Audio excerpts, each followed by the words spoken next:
powerful people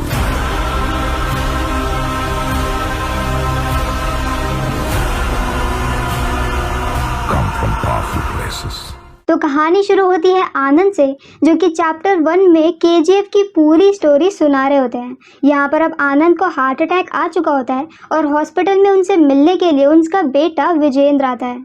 और अब क्योंकि ये कहानी सिर्फ आधी ही कंप्लीट हुई है और हर कोई इस कहानी को पूरा जानना चाहता है, तो उस जर्नलिस्ट के कहने पर विजेंद्र आगे की कहानी को कंप्लीट करने के लिए आनंद के ऑफिस में जाता है।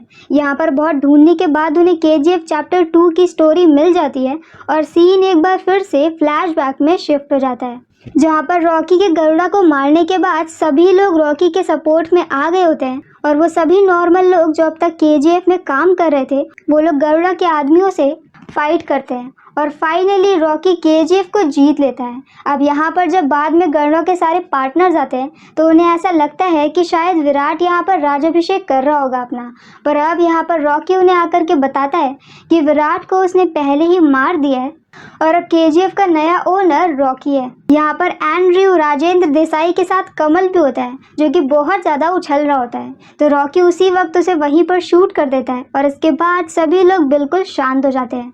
यहाँ पर वो ज़बरदस्ती रीना को भी पकड़ करके ले आता है, जो कि काफ़ी गलत होता है, और अब यहाँ पर वो रीना को अपने साथ में ही रखेगा और कोई भी उसके अगेंस्ट नहीं जा सकता है। तो रीना के पिता भी कुछ नहीं कर पाते और खुद रीना जिसे कि गुस्सा हो रहा होता है वो भी शांत रहती है। यहाँ पर अब केजीएफ के लोगों की लाइफ पहले से ज़्यादा सुधर गई होती है। उन्हें अच्छा खाना मिल रहा होता है, अच्छे कपड़े मिल रहे होते हैं और अच्छा घर भी उनके लिए बनाया जा रहा होता है। तो वो सभी लोग रॉकी को अपना देवता मानते हैं। अब नेक्स्ट सीन में यहाँ पर रॉकी वनराम के पास में जाता है, जहाँ पर वनराम पहले गरुड़ा का बहुत बड़ा वाला राइट हैंड था, पर अब यहाँ पर वनराम को बांध करके रखा गया होता है। रॉकी बोलता है कि वो वजीर को नहीं मार सकता, वरना फिर चीज़ों को चलाएगा कौन।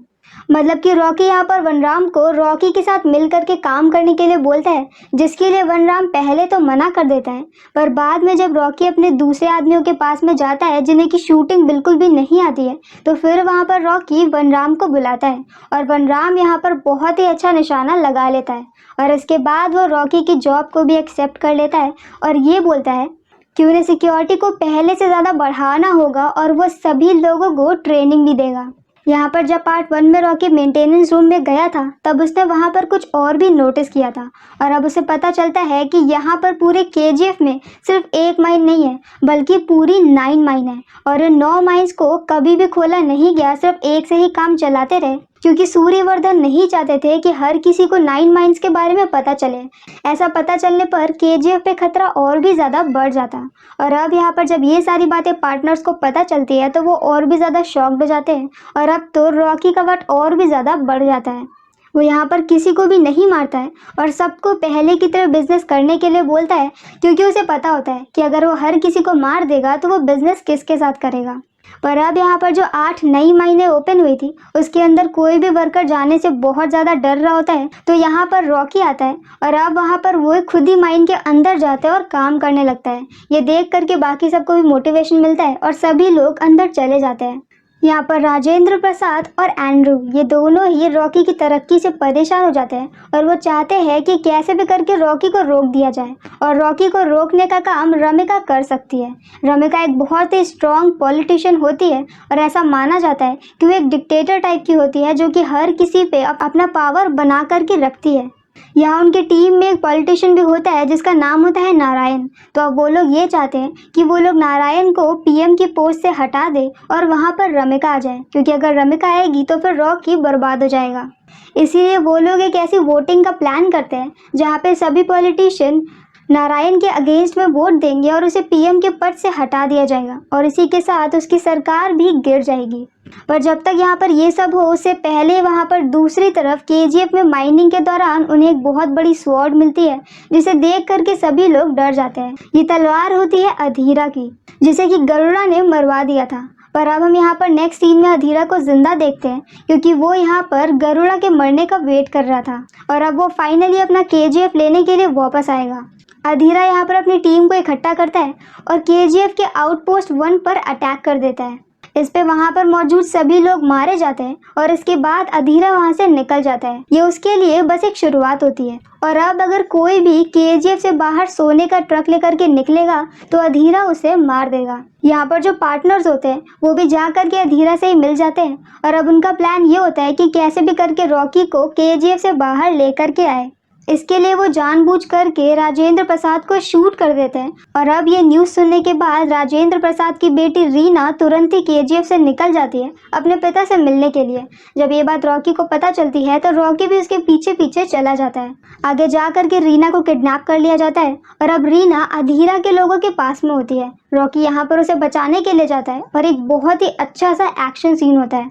और अब यहाँ पर अधीरा जो कि दूर से ही रॉकी के ऊपर निशाना लगा के रखता है वो रॉकी को शूट कर देता है, पर इसके बाद भी मौका होने पर भी वो रॉकी को जान से नहीं मारता है क्योंकि उसने देखा था कि केजीएफ के लोगों के मन में रॉकी के लिए बहुत ज़्यादा इज्जत थी और विश्वास था और वो चाहता था कि ऐसी टूटी फूटी हालत में जब रॉकी वापस जाएगा तो सबका विश्वास टूट जाएगा।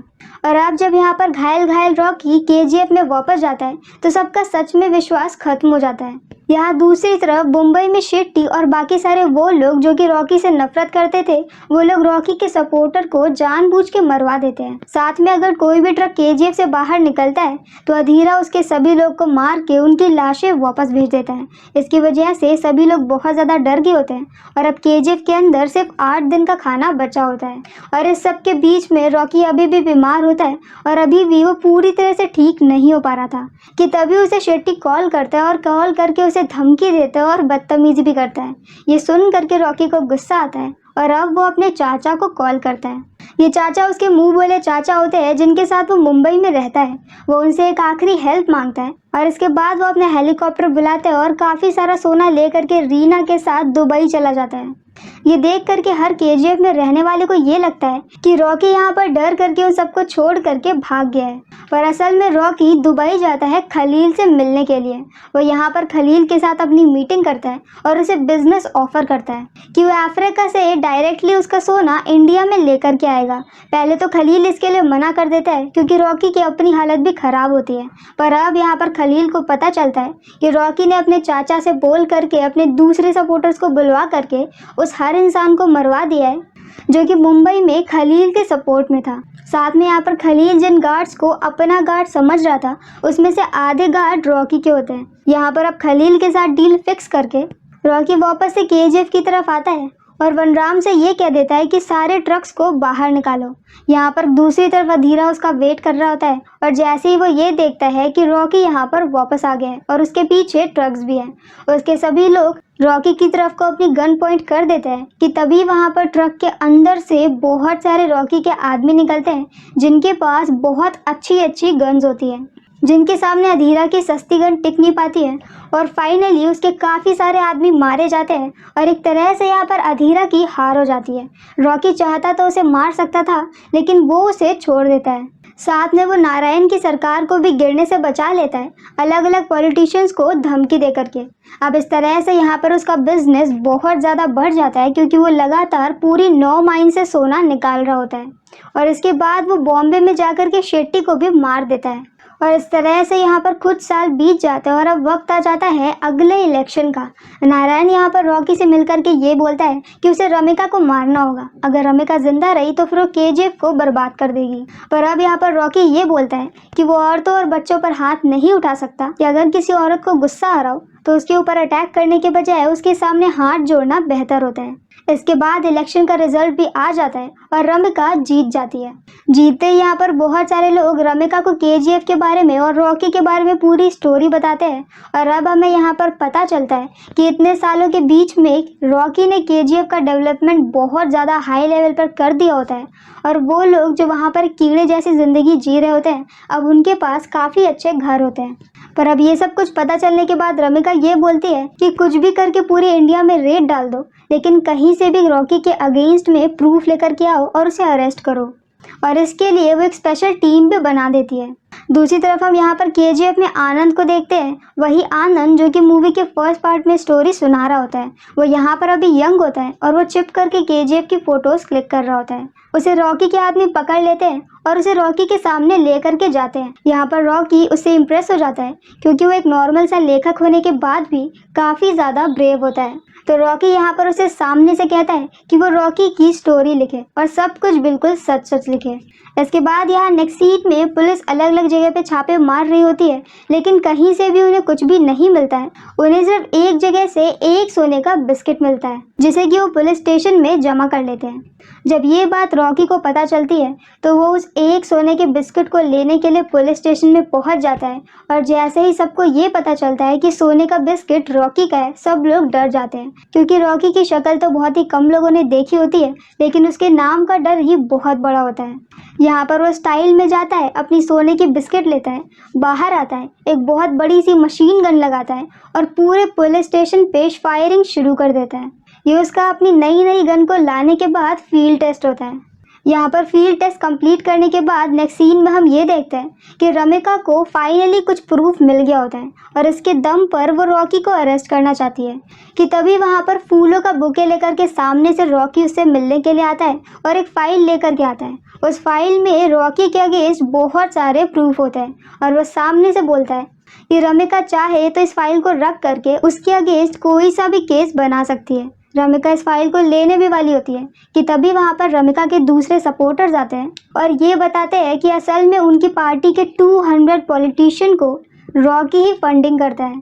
तो मतलब कि अगर वो रॉकी के अगेंस्ट कहीं पर कोई भी खुलासा करते हैं तो सबको पता चल जाएगा कि खुद रमिका की पार्टी के लोग उसके साथ में हैं और उसकी पार्टी गिर जाएगी।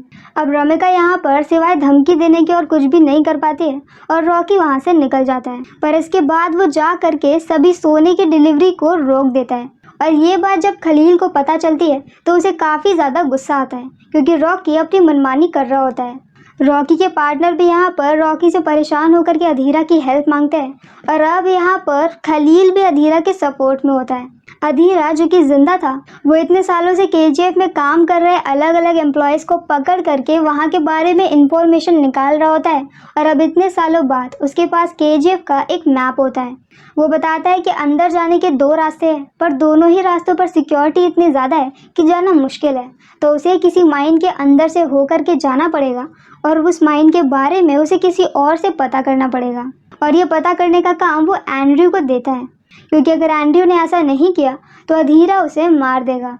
और अब यहाँ पर वो अपनी माँ की बॉडी को वहाँ से निकलवा लेता है जहाँ पर सालों पहले उन्हें दफन किया गया था, और अब वो उनकी एक अच्छी सी समाधि बनवाता है और वहाँ पर अपने नशेड़ी पिता को काम पर रख लेता है। उसके पिता जो कि जिंदा थे वो बहुत ज़्यादा नशेड़ी होते हैं और कभी भी अपनी वाइफ का और बच्चे का ख्याल नहीं रखा होता है, इसलिए अब उन्हें बची हुई पूरी उम्र उसकी माँ की समाधि की सफाई करनी होगी। अब ये सब कुछ देख करके फाइनली रीना भी उससे इम्प्रेस हो जाती है और उन दोनों की शादी हो जाती है। दूसरी तरफ अधीरा को कोई एक बहुत अच्छी इन्फॉर्मेशन दे देता है कि वो एग्जैक्टली कहाँ पर खुदाई करना शुरू करेगा, तो वो उन्हीं में से एक माइन में पहुँच जाएगा, माइन नंबर 3 में। ये खबर मिलते ही अधीरा वहाँ पर खुदाई शुरू कर देता है। और अब नेक्स्ट सीन में यहाँ पर रीना को पता चलता है कि वो प्रेग्नेंट है। वो जाकर के ये बात जल्दी से केजीएफ में खड़े हुए रॉकी को बताती है। अब इससे पहले कि यहाँ पर रॉकी खुश होता, पीछे से अधीरा के लोग अटैक कर देते हैं और उसमें वो रीना को शूट करके मार देते हैं। रीना की डेथ से यहाँ पर रॉकी को बहुत बड़ा झटका लगता है और अब गुस्से में उसके और अधीरा के बीच में एक फाइनल फाइट शुरू होती है जो कि बहुत लंबी और बहुत ही अमेजिंग होती है, जिसमें एंड में रॉकी अपना मेन हथियार हथौड़े को लेता है और उससे अधीरा की बहुत पिटाई करता है। इसके बाद वो अधीरा की गर्दन को तोड़ देता है और उसे जान से मार देता है। पर अब यहाँ पर रॉकी को पता चल गया था कि अधीरा को माइन के बारे में इंफॉर्मेशन बाहर से मिली है, तो वो तुरंत ही अपने लोगों को इकट्ठा करता है और सीधे पहुंच जाता है पार्लियामेंट में। पार्लियामेंट में उस वक्त वहाँ पर बहुत सारे नेता बैठे होते हैं और वहाँ पर रमिका स्पीच दे रही होती है और रमिका का यहाँ पर ये प्लान होता है कि चाहे उसे खुद को भी इस्तीफा देना पड़े, लेकिन फिर भी वो रॉकी के अगेंस्ट वारंट निकाल के रहेगी। पर तभी वहाँ पर अंदर रॉकी आता है और नारायण को उसके सामने ही शूट करके मार देता है, क्योंकि वो आखिरी आदमी नारायण ही होता है जो कि अधीरा की हेल्प कर रहा था और फ्रॉम द स्टार्टिंग पीछे से सारी चालें नारायण ही चल रहा होता है। और ये सारा प्लान उसी का होता है कि वो रॉकी को केजीएफ में भेजेंगे, गरुड़ा को मरवा देंगे, रॉकी को मरवा देंगे और केजीएफ को अपने कंट्रोल में ले लेंगे। पर अब यहाँ पर क्योंकि उसने सबके सामने पार्लियामेंट में आकर के एक पॉलिटिशियन को मारा है, तो अब सरकार के पास रॉकी के अगेंस्ट बहुत सारे प्रूफ आ जाते हैं और अब यहाँ पर रमिका रॉकी के अगेंस्ट डेथ वारंट निकाल देती है। रॉकी को मारने के लिए केजीएफ में बहुत बड़ी फोर्स जाती है, जो कि केजीएफ में रहने वाले सभी लोगों को वहां से बाहर निकाल देते हैं ताकि वो रॉकी को ढूंढ सके। पर अब यहाँ पर उन्हें पता चलता है कि रॉकी अपने महल में नहीं होता है।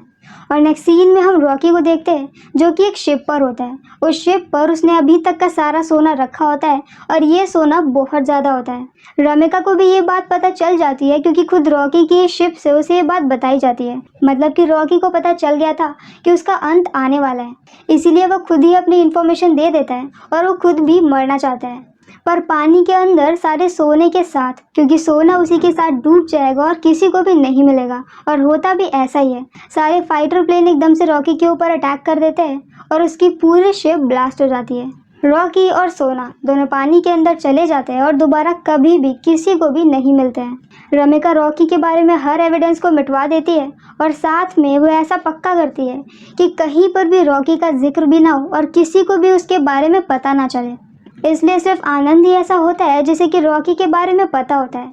आनंद इस पूरी स्टोरी को लिखता है और बाद में इसे पब्लिश भी करता है। और मूवी के स्टार्टिंग की बात मैं बीच में मिस कर गई थी कि कहानी की शुरुआत में जो कि चैप्टर 1 में उसने बोला था कि एक शिला पे रॉकी की तस्वीर बनी है, कहानी की शुरुआत में वो तस्वीर मिल जाती है। वो बहुत बड़े से पत्थर पर बना हुआ रॉकी का स्कल्पचर होता है जो कि केजीएफ के लोगों ने बनाया था, क्योंकि उनके लिए रॉकी उनका देवता होता है। और रॉकी ने यहाँ पर मरने के बाद भी उनके लिए केजीएफ टाउन बसा दिया होता है, जहाँ पर बहुत सारे उनके लिए घर बने होते हैं। और इसी सैड एंडिंग के साथ ये कहानी यहीं पर खत्म हो जाती है।